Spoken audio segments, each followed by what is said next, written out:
next thing we are going to discuss, next feature is the atmosphere. When we talk about the Earth atmosphere, or you can say when we talk about atmosphere, what is atmosphere? Atmosphere is a layer of air around the Earth, a blanket of air around the Earth, and this atmosphere is responsible for the survival of life on the Earth.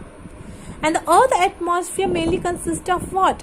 It's like in the atmosphere of the Earth is composed of nitrogen, 78% nitrogen, 21% oxygen, and 1% is what?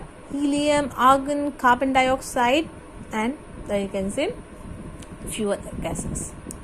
So you can say these three gases, helium, argon, carbon dioxide, just are there only 1%.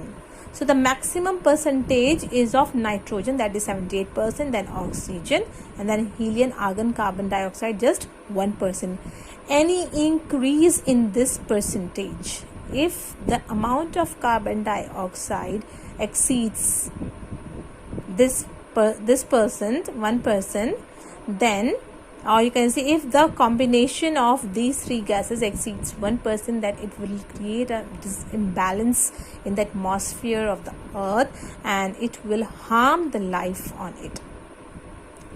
Now, the Earth atmosphere, as I told you, it includes these gases. Then, one other factor that makes life possible on the Earth is the ozone layer. This is the layer that prevents harmful ultraviolet rays of the sun entering onto the Earth's surface. So this layer works as a filter. Ultraviolet ray, when the sun rays falls or goes through this ozone layer, it filters out, or it checks, or it stops the ultraviolet rays from entering into the Earth's surface. It stops it there and sends it back. So this layer works as a filter, and this layer prevents harmful ultraviolet rays of the sun entering into the Earth's surface. Because of that, the life is possible. Now, this atmosphere is responsible for, you can say, the life on the Earth, and this, you can say, the atmosphere prevents loss of heat from the Earth's surface and helps to keep the Earth warm. Whatever amount of heat Earth receives, it has to revert it back also. It has to reflect it back also in the night time. During daytime, whatever is the amount of heat received by the Earth, it is, you can say, reflected back in the night time. And this maintains a heat balance on the Earth, which is very important, which keeps the Earth warm. And then also, it's not that the whole you can say all the amount of heat will go back. No, Earth traps a little, you can say some amount of heat, so that the Earth's surface do not freeze. So this is what the heat balance is. We will study about this heat balance you can say in this chapter only. So main thing we have to learn about atmosphere is that it is composed of nitrogen, oxygen, helium, argon, carbon dioxide, and then there is the ozone layer in the atmosphere that prevent harmful rays or harmful ultraviolet rays of the sun. Now, the next thing which is very important for the survival of life, and that is water. As I told you previously also, that 70% of the surface of the Earth is covered with water. This 70% surface, 70% water, it helps in keeping the climate and the surface of the Earth moderate. It do not let it completely freeze. It do not let it go very hot. So this is what this water works as a moderator. It works as a cooler. Okay. So this is what it keeps the surface of the Earth moderate. And water, as you know, is you can say important, and you can say very much important for this. Without the water, we cannot imagine the life. Any form of life will not exist on the Earth if water is not there. And this 70% water that is there on the earth, it do not remain at one place only. It keeps on circulating, evaporating, like you can see through evaporation, condensation and precipitation. It keeps on circulating between, you can say, hydrosphere, lithosphere and atmosphere. So this is what this circulation of water, this distribution of water, this circulation of water helps in keeping the climate and surface condition of the earth moderate. Then comes the next thing, that is ecosystem, the self-regulating and the self-sustaining. Now this ecosystem depends upon the sun for its energy. It gets all its energy from the sun. And what are the example of ecosystem? A pond, a lake, desert, grassland, meadow, forest. These are the common examples of ecosystem. So these ecosystems are self-regulating, self-sustaining, structural and functional unit of the biosphere. Okay, which are known as ecosystem. Now, it's like though these are self-sustaining, self-regulating, but still sometimes there is an exchange of material and energy within the ecosystem as well. Like sometimes they exchange material or energy with their adjoining ecosystem. So they are all interconnected and hence interrelated. The vast network of all interconnected ecosystem constitute the biosphere. Okay, so biosphere is what? Biosphere is a vast network of interconnected ecosystems. So as I told you, these ecosystems are what? These are the self-regulating and self-sustaining structural and functional unit which depends upon you can say their adjoining ecosystem.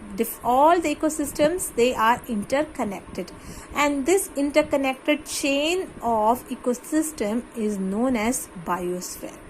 What does biosphere means? Bio means life. Sphere means the sphere or the region.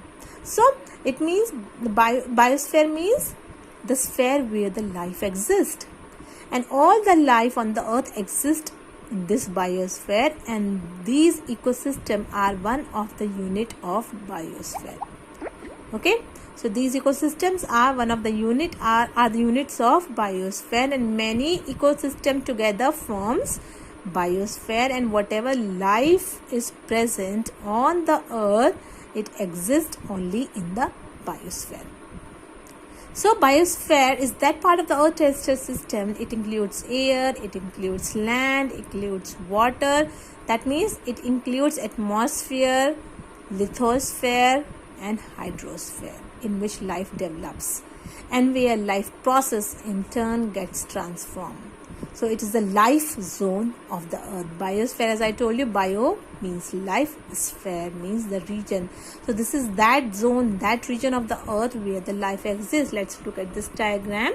Looking at this, we can easily understand about the biosphere. So biosphere includes lithosphere, atmosphere and hydrosphere. And these three spheres, these three zones are interrelated and interconnected, and that point where these three are interconnected with each other, that zone is known as biosphere. That is the zone where the life exists, and ecosystem is just one of the unit of biosphere. Okay, I hope you understood this. If you have still any query, you can ask me. There are some some of the question many of you asked related to the previous topics that I will answer. Okay, sometimes if I forget to answer your queries, please remind me so that I can answer, because there are so many questions. So in answering those questions, sometimes we miss those messages. Like if you have any of the questions, if you have any of the queries, and if you have put up your questions and you have asked your question and I have not given any replies, then please remind me again. All right. So now water. So this is like these are some of the these are the like the ecosystem, the biosphere. All these depends upon the water. Not only water, they depend upon the atmosphere and you can say the lithosphere and all. Now, as I told you that the water do not stay at one place. It keeps on circulating circulating, it keeps on distributing. Now this is what, like the distribution of water, or you can say circulation of water from land to the atmosphere, and from atmosphere to again back to the land or the sea. That is known as hydrological cycle. So water from the river, water from the lakes, water from the ocean and seas, it all like it keeps on evaporating, and when it evaporates, it enters into the atmosphere. There it condenses, and after condensation, it comes back to the surface of the earth in the form of precipitation. Different type of precipitation. It could be rain, it could be snow, it could be sleet, or any kind of precipitation. So evaporation, condensation, precipitation, and collection. Now whatever the water is there on the earth's surface, it all goes and back and again collect, finally reaches to the ocean and seas through rivers. So this is known as collection. So let us look at this diagram. It will show you clearly. Evaporation, water evaporates, enters into the atmosphere. There it condenses. After condensation, water again falls back on the surface of the earth in the form of precipitation, different form of precipitation.